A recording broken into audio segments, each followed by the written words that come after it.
ছাত্ৰ-ছাত্ৰীসকল, আজি আমি অসমীয়া ভাষাৰ ধ্বনিতাত্ত্বিক গঠন সম্পৰ্কে আলোচনা কৰিম। তোমালোকে কেতিয়াবা ভাবিছানে? আমি দৈনন্দিন জীৱনত ব্যৱহাৰ কৰা অসমীয়া কথাখিনিৰ মূল গাঁথনিটো আচলতে কেনেকুৱা? আমি কেনেকৈ বেলেগ বেলেগ মাত উলিয়াওঁ? সৰুৰে পৰা ব্যাকৰণত আমি 11টা স্বৰবৰ্ণ পঢ়ি আহিলেও প্ৰকৃততে অসমীয়া ভাষাত মাত্ৰ 8টাহে বিশিষ্ট স্বৰধ্বনি আছে বুলি জানানে? সেইদৰে ব্যঞ্জন বৰ্ণৰ তালিকাত দুকুৰিমান বৰ্ণ পালেও প্ৰকৃততে 23টাহে বিশিষ্ট ব্যঞ্জন ধ্বনি আছে। আজি আমি অসমীয়া ভাষাৰ গাঁথনি অৰ্থাৎ আমাৰ বাকযন্ত্ৰৰ পৰা সুৰ লহৰলৈকে সকলো কথা আলোচনা কৰিম। বিভাজ্য ধ্বনি কি, অবিভাজ্য ধ্বনি কি আদি সম্পৰ্কে পদ্ধতিগতভাৱে আলোচনা কৰিম। ভিডিঅ'টো প্ৰথমৰ পৰা শেষলৈকে চালে সকলো কথা খৰচি মাৰি বুজিব পাৰিবা। লগতে তোমালোকক জনাওঁ যে অসমীয়া ভাষাৰ ধ্বনিতাত্ত্বিক গঠন সম্পৰ্কীয় যিকোনো টোকা যদি পাবলৈ বিচৰা তেন্তে এই ভিডিঅ'টোৰ ডেছক্ৰিপশ্যনত দিয়া লিংকৰ পৰা ডাউনলোড কৰি ল'ব পাৰিবা। বিষয়লৈ যোৱাৰ আগতে এটা কথা কওঁ যে যদি তোমালোক মোৰ চেনেলত নতুন তেনেহ'লে ছাবস্ক্ৰাইব কৰিবা আৰু সকলো ভিডিঅ' পাই থাকিবৰ কাৰণে বেল আইকনটো বজাই দিবা। এতিয়া আহিছোঁ মূল বিষয়লৈ। এতিয়া আহোঁ আমি মূল বিষয়লৈ, ধ্বনি বিভাজন আৰু বাকযন্ত্ৰ। আমাৰ বাকধ্বনিত প্ৰধানকৈ দুটা ভাগ থাকে, বিভাজ্য ধ্বনি আৰু অবিভাজ্য ধ্বনি। যিবোৰ ধ্বনিক আমি বেলেগ বেলেগকৈ খণ্ড খণ্ড কৰিব পাৰোঁ সেয়াই বিভাজ্য ধ্বনি। সেইদৰে দৈৰ্ঘ্য, শাখাঘাত, অক্ষৰ, সুৰ লহৰ এইবিলাক অনুসৰি অবিভাজ্য ধ্বনিৰ সৃষ্টি হয়। বিভাজ্য ধ্বনিৰ দুটা ভাগ, এটা স্বৰধ্বনি আৰু এটা ব্যঞ্জন ধ্বনি। মন কৰিবা অসমীয়া ভাষাত আমি 11টা স্বৰবৰ্ণ ব্যৱহাৰ কৰি আহিছোঁ যদিও বিশিষ্ট স্বৰধ্বনি মাত্ৰ 8টাহে আছে। যিবোৰ ধ্বনি উচ্চাৰণ কৰোঁতে আমাৰ হাওঁফাওৰ পৰা ওলাই অহা বায়ুৱে মুখত ক'তো বাধা নাপায় সেইবোৰে স্বৰধ্বনি। আনহাতে আমি দুকুৰিতকৈও অধিক ব্যঞ্জন বৰ্ণ পাই আহিছোঁ যদিও অসমীয়াত ব্যঞ্জন বৰ্ণ মাত্ৰ 23টাহে। এই ব্যঞ্জন বৰ্ণবোৰ উচ্চাৰণ কৰোঁতে বায়ুৱে মুখৰ ভিতৰত ক'ৰবাত নহয় ক'ৰবাত বাধা পায়। ধ্বনিবোৰ কেনেকৈ সৃষ্টি হয়?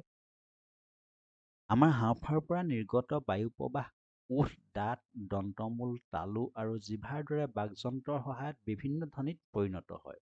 চিত্ৰত তোমালোকক এইখিনি দেখুৱাইছোঁ। এতিয়া আহোঁ বিভাজ্য ধ্বনিৰ অন্তৰ্গত স্বৰধ্বনিলৈ। আগতেই কৈছোঁ আখৰ বেছি থাকিলেও অসমীয়া ভাষাত বিশিষ্ট স্বৰধ্বনি মাত্ৰ 8টাহে। এই 8টা মই শ্লাইডত দেখুৱাই দিছোঁ। এই স্বৰধ্বনিবোৰে জিভাৰ উচ্চতা আৰু অৱস্থান অনুসৰি কেনেকৈ শ্ৰেণী বিভাজন হয় তাক দেখুওৱা হৈছে। আমি উচ্চাৰণ কৰোঁতে যদি স্বৰধ্বনিবোৰ সলনি হৈ যায় তেতিয়াহ'লে তাৰ অৰ্থৰো পৰিৱৰ্তন হ'ব। উদাহৰণস্বৰূপে ব আৰু ল এই ব্যঞ্জন বৰ্ণ দুটা উচ্চাৰণ কৰিবলৈ আমি যদি বৰ লগত ই লগাওঁ বিল হ'ব, বৰ লগত এ লগাওঁ বেল হ'ব, বৰ লগত এ লগাওঁ বেল হ'ব, বৰ লগত অ লগাওঁ বল হ'ব। এই ধৰণে এটা স্বৰধ্বনি বদলি কৰাৰ লগে লগে তাৰ অৰ্থবোৰো পৰিৱৰ্তন হৈ যাব। মোৰ এই ভিডিঅ'টো চাই যদি তোমালোকে কিবা নতুন শিকিব পাৰিছা তেন্তে লাইক এটা কৰিবলৈ নাপাহৰিবা। এতিয়া আহোঁ ব্যঞ্জন বৰ্ণলৈ। অসমীয়াত ব্যঞ্জন বৰ্ণৰ সংখ্যা দুকুৰিতকৈ অধিক যদিও ভাষা বিজ্ঞানৰ মতে প্ৰকৃত বিশিষ্ট ব্যঞ্জন ধ্বনি মাত্ৰ 23টাহে। উচ্চাৰণৰ স্থান অনুসৰি এই ধ্বনিসমূহক বেলেগ বেলেগকৈ ভাগ কৰা হয়। যেনে ওঠত উচ্চাৰণ হ'লে আমি তাক ওষ্ঠ বুলি কওঁ, দাঁতৰ মূলত বা দাঁতৰ আলুত উচ্চাৰণ হ'লে আমি তাক দন্তমূলীয় বুলি কওঁ, তালুত উচ্চাৰণ হ'লে তালব্য বুলি কওঁ, তালুৰ পাছফালে উচ্চাৰণ হ'লে আমি তাক পশ্চতালব্য বুলি কওঁ ইত্যাদি। স্বৰধ্বনিৰ দৰে ব্যঞ্জন ধ্বনিৰ উচ্চাৰণৰ ক্ষেত্ৰতো বিৰোধ বিচাৰে গুৰুত্বপূৰ্ণ ভূমিকা লয়। যেনে শ্লাইডত দেখুওৱাৰ দৰে যদি আদি স্থানত থকা ব্যঞ্জন বৰ্ণটো পৰ ঠাইত আমি ম লগাই দিওঁ তেতিয়াহ'লে অৰ্থৰ বদলি হ'ব। অৰ্থাৎ পাত আৰু মাত ইয়াত আকাৰডালৰ আগৰ ব্যঞ্জন বৰ্ণটো বদলি হৈ গ'লে অৰ্থৰ সলনি হ'ব। মধ্যস্থানতো সেই একেধৰণে মাজৰ ব্যঞ্জনটো বদলি হৈ যোৱাৰ লগে লগে অৰ্থৰ পৰিৱৰ্তন হ'ব। অন্তঃস্থানতো সেইধৰণে একে স্থানত থকা ব্যঞ্জন বৰ্ণ যদি আমি বদলি কৰি দিওঁ তেতিয়াহ'লে তাৰ অৰ্থও বদলি হ'ব। যেতিয়া ধ্বনিবোৰ একত্ৰিত হয় তেতিয়া ধ্বনি সংযুক্তিৰ সৃষ্টি হয়। ধ্বনি সংযুক্তি হৈছে ওচৰা ওচৰিকৈ থকা ধ্বনিৰ মিলনৰ এক স্থাপত্য। যেতিয়া শব্দৰ মাজত ধ্বনিবোৰ একত্ৰিত হয় তেতিয়া এক নতুন ধ্বনিতাত্ত্বিক ক্ৰমৰ সৃষ্টি হয়। অসমীয়া ভাষাত ই প্ৰধানকৈ দুবিধ, এটা হৈছে স্বৰ সংযুতি আৰু আনটো হৈছে ব্যঞ্জন সংযুতি। অৰ্থাৎ স্বৰবৰ্ণই সংযুক্ত হ'লে তাক স্বৰ সংযুক্তি আৰু ব্যঞ্জন বৰ্ণৰ লগত ব্যঞ্জন বৰ্ণ সংযুক্ত হ'লে আমি তাক ব্যঞ্জন সংযুক্তি বুলি কওঁ। অসমীয়া ভাষাত ২টাৰ পৰা ৫টালৈকে স্বৰৰ লগ লাগি স্বৰ সংযুক্তিৰ সৃষ্টি হ'ব পাৰে। অৱশ্যে ৫টা স্বৰধ্বনি একেলগে লগ হোৱা উদাহৰণ বিৰল, কিন্তু ২টাৰ পৰা ৪টালৈকে অসমীয়া ভাষাত স্বৰ সংযুক্তি ঘটিব পাৰে। উদাহৰণস্বৰূপে অ আৰু ই এই দুটা লগ লাগিলে ঐ হ'ব, অৰ্থাৎ মই, তই, এইটো ২টা স্বৰ সংযুক্তি। ৩টা স্বৰ সংযুক্তি ই, ই, এ আৰু ই, এই তিনিটা লগ লাগি ইয়েই, এই ধৰণে ৩টা স্বৰ সংযুক্তি হ'ব পাৰে। এই ধৰণে ৪টা আৰু ৫টা স্বৰ সংযুক্তি উদাহৰণ শ্লাইডত দেখুৱাবলৈ যত্ন কৰিছোঁ। ২টা বা ততোধিক ব্যঞ্জন ধ্বনি একেলগে যোগ হৈ ব্যঞ্জন সংযুক্তিৰ সৃষ্টি হয়। ব্যঞ্জন সংযুক্তি কেতিয়াবা ২টা একে ধ্বনিৰ সংযোগ হ'ব পাৰে, কেতিয়াবা ভিন্ন ব্যঞ্জনৰ সংযুক্তিৰেও ব্যঞ্জন সংযুক্তি হ'ব পাৰে। আদি স্থানত ব্যঞ্জন সংযুক্তি, মধ্যস্থানত ব্যঞ্জন সংযুক্তি আৰু অন্তঃস্থানতো ব্যঞ্জন সংযুক্তি হ'ব পাৰে। উদাহৰণস্বৰূপে দন্তীয় হৰৰ লগত প সংযুক্ত হৈ হস্প হ'ব, যেনে স্পষ্ট। একেধৰণে মধ্যস্থানত কেতিয়াবা ২টা বা ৩টাও ব্যঞ্জন সংযুক্তি হ'ব পাৰে। ব্যঞ্জন সংযুক্তি ৩টাতকৈ অধিক সাধাৰণতে নহয়। মধ্যস্থানত হ'ব পাৰে সন্ত্ৰাস, ন, ত আৰু ৰ, এই ৩টা ব্যঞ্জন লগ হৈ ব্যঞ্জন সংযুক্তি হৈছে। এইখিনি হৈছে বিভাজ্য ধ্বনিৰ আলোচনা। আমি যিবিলাক স্বৰধ্বনিয়ে হওক বা ব্যঞ্জন ধ্বনিয়ে হওক তাক আমি বিভাজন কৰি দেখুৱাব পাৰোঁ। কেতিয়াবা সেই সংযুক্তি নোহোৱাকৈ হ'ব পাৰে, কেতিয়াবা সংযুক্তি হৈও থাকিব পাৰে, অথচ আমি তাক বিভাজন কৰি দেখুৱাব পাৰোঁ। কিন্তু অসমীয়া ভাষাৰ ধ্বনিতত্ত্বৰ আটাইতকৈ আকৰ্ষণীয় কথাটো হৈছে অবিভাজ্য ধ্বনি। সাধাৰণ অৰ্থত দেখা যায় যে অবিভাজ্য ধ্বনি মানে যাক বিভাজন কৰিব নোৱাৰি। এতিয়া বিভাজন আমি কেনেকৈ কৰিব নোৱাৰিম? ই এটা ৰহস্যজনক কথা। ধ্বনি হৈছে ধ্বনিৰ এক অদৃশ্য আৱৰণ, যিয়ে আমাৰ কথাৰ অৰ্থ আৰু আৱেগ সলনি কৰি দিয়ে। অবিভাজ্য ধ্বনিৰ দ্বাৰাই আমি বাক্যৰ অৰ্থ সলনি কৰিব পাৰোঁ।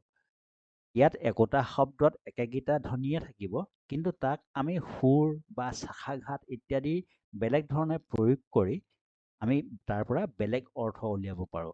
সেই সুৰ আৰু শাখাঘাতৰ বাবে আমি সেই ধ্বনিবোৰ পৃথক কৰিব নোৱাৰোঁ, অৰ্থাৎ আমি সুৰটো পৃথক কৰি দেখুৱাব নোৱাৰোঁ। ধ্বনিটোহে পৃথক কৰিম, সুৰটো পৃথক কৰিব নোৱাৰোঁ। সেই সুৰ, শাখাঘাত, যতি এইবিলাকৰ দ্বাৰা অবিভাজ্য ধ্বনিৰ সৃষ্টি হয়। অবিভাজ্য ধ্বনি আলোচনা কৰিবলৈ যাওঁতে আমি অক্ষৰকেইটাক জানি ল'ব লাগিব। অক্ষৰ হৈছে এটা মাত্ৰ হৃদস্পন্দনত বা বায়ু প্ৰবাহৰ সহায়ত উচ্চাৰিত বিশিষ্ট ধ্বনি বা ধ্বনিগোট। অৰ্থাৎ কিতাপ শব্দত কিটো এটা অক্ষৰ আৰু তাপটো এটা অক্ষৰ। অক্ষৰৰ দুটা ৰূপ আছে, এটা মুক্ত ৰূপ আৰু এটা যুক্ত ৰূপ। কিতাপ শব্দৰ কিটো হৈছে মুক্ত ৰূপ আৰু তাপটো হৈছে বদ্ধ ৰূপ বা যুক্ত ৰূপ। অৰ্থাৎ কি বুলি কোৱাৰ পাছত বাকতন্ত্ৰী মুক্ত কৰি ৰাখোঁ আৰু তাপ বুলি কোৱাৰ পাছত আমি বাকতন্ত্ৰী বন্ধ কৰি দিওঁ। অৰ্থাৎ ইয়াত দুটা ব্যঞ্জন একেলগে উচ্চাৰণ হৈছে, অৰ্থাৎ ইয়াক আমি শেষত স্বৰধ্বনিৰে উচ্চাৰণ শেষ কৰা নাই, তাপ ব্যঞ্জন ধ্বনিৰে উচ্চাৰণটো শেষ কৰিছোঁ। সেইকাৰণে ইয়াক বদ্ধ ৰূপ বুলি কোৱা হৈছে। অবিভাজ্য ধ্বনি সৃষ্টিৰ এটা অন্যতম কাৰণ হৈছে বিৰতি বা যতি। আমি যদি এটা বাক্য কওঁ সি পাৰ লৈ গ'ল, অৰ্থাৎ সি পাৰ চৰাইটো লৈ গ'ল, আৰু সেই একেগিটা আখৰকে যদি আমি কওঁ সিপাৰলৈ গ'ল, ইয়াত একেগিটা আখৰকে উচ্চাৰণ কৰিছোঁ, কিন্তু আমি বেলেগ বেলেগ স্থানত বিৰতি লোৱাৰ লগে লগে ই অৰ্থৰ পৰিৱৰ্তন হৈছে। অৰ্থাৎ অৰ্থ পৰিৱৰ্তনৰ বাবে আমি বেলেগ বেলেগ ঠাইত যি বিৰতি ব্যৱহাৰ কৰিলোঁ তাক আমি বিভাজন কৰি দেখুৱাব নোৱাৰোঁ। সিপাৰলৈ গ'ল, সেইটো কওঁতে আমি তাক আমাৰ বিৰতিটো বিভাজন কৰি দেখুৱাব নোৱাৰোঁ, সেইকাৰণে ই অবিভাজ্য ধ্বনি। আৰু এই আখৰকেইটাৰে আমি যি ধ্বনি সৃষ্টি কৰি এটা বেলেগ অৰ্থ প্ৰয়োগ কৰিছোঁ বা বেলেগ অৰ্থত ব্যৱহাৰ কৰিছোঁ, সেই ধ্বনিখিনি আমি বিভাজন কৰি দেখুৱাব নোৱাৰোঁ, সেইকাৰণে ই অবিভাজ্য ধ্বনি। সেই একেধৰণে শাখাঘাতৰ দ্বাৰাও অবিভাজ্য ধ্বনিৰ সৃষ্টি হয়। উদাহৰণস্বৰূপে বৰষুণ দিব শব্দ দুটা আমি যদি বৰষুণ দিব এই ধৰণে যদি কওঁ আৰু বৰষুণ দিব এই দুই ধৰণে কোৱাৰ লগে লগে আমি শাখাঘাতটো বেলেগ বেলেগ ঠাইত ব্যৱহাৰ কৰিছোঁ। অৰ্থাৎ বৰষুণ দিব, ইয়াত আমি বৰষুণ শব্দটোত শাখাঘাত দিছোঁ আৰু বৰষুণ দিব ইয়াত আমি দিব শব্দটো শাখাঘাত দিছোঁ, গতিকে ইয়াৰ ফলত তাৰ অৰ্থকেইটা পৰিৱৰ্তন হৈছে। ইও অবিভাজ্য ধ্বনিৰ উদাহৰণ। মন কৰিবলগীয়া যে অসমীয়া ভাষাত সাধাৰণতে শব্দৰ আদি ধ্বনিতহে শাখাঘাত পৰে। সুৰ লহৰৰ দ্বাৰানো কেনেকৈ অবিভাজ্য ধ্বনিৰ সৃষ্টি হয়? আমি সাধাৰণতে কওঁ তুমি ভাত খোৱা। সেই বাক্যটোকে যদি আমি প্ৰশ্নসূচক ভংগীত কওঁ তুমি ভাত খোৱা, আৰু তাকে যদি আমি আদেশ বা উপদেশৰ সুৰত কওঁ তুমি ভাত খোৱা, এই ধৰণে ক'লে প্ৰত্যেকৰে অৰ্থকেইটা বেলেগ বেলেগ হ'ব, ভাৱকেইটা বেলেগ বেলেগ হ'ব। একেকেইটা শব্দকে আমি বেলেগ বেলেগ ভাৱ প্ৰকাশৰ বাবে ব্যৱহাৰ কৰিবলৈ বেলেগ বেলেগ সুৰ প্ৰয়োগ কৰিছোঁ, সি অবিভাজ্য ধ্বনিৰ সৃষ্টি কৰিছে। অলপ আগতে যে ক'লোঁ মুক্ত অক্ষৰ আৰু বদ্ধ অক্ষৰ, এই দুটা উদাহৰণ তুমি ভাত খাবা বাক্যটোত বুজাবলৈ বিচাৰিছোঁ। তুমি শব্দটোত দুটা অক্ষৰ আছে, এটা টু আৰু এটা মি, দুয়োটাই মুক্ত, অৰ্থাৎ দুয়োটাৰ লগতে আমি স্বৰধ্বনি ধ্বনি উচ্চাৰণ কৰিছোঁ। আনহাতে ভাত শব্দটোত তটো আমি সুকীয়াকৈ উচ্চাৰণ কৰা নাই, তটোক ভা অৰ্থাৎ আগৰ স্বৰধ্বনিৰ লগতে উচ্চাৰণ কৰি দিছোঁ, সেইকাৰণে ভাত শব্দটো বদ্ধ ৰূপ বা বদ্ধ অক্ষৰ। একেধৰণে খাবা শব্দটো দুইটা বেলেগ বেলেগকৈ উচ্চাৰণ কৰিছোঁ, তাত দুটা অক্ষৰ আছে খা আৰু বা। খাটো মুক্ত, অৰ্থাৎ তাৰ লগত স্বৰধ্বনি যুক্ত হৈ আছে, বাটো মুক্ত, তাৰ লগত স্বৰধ্বনি যুক্ত হৈ আছে।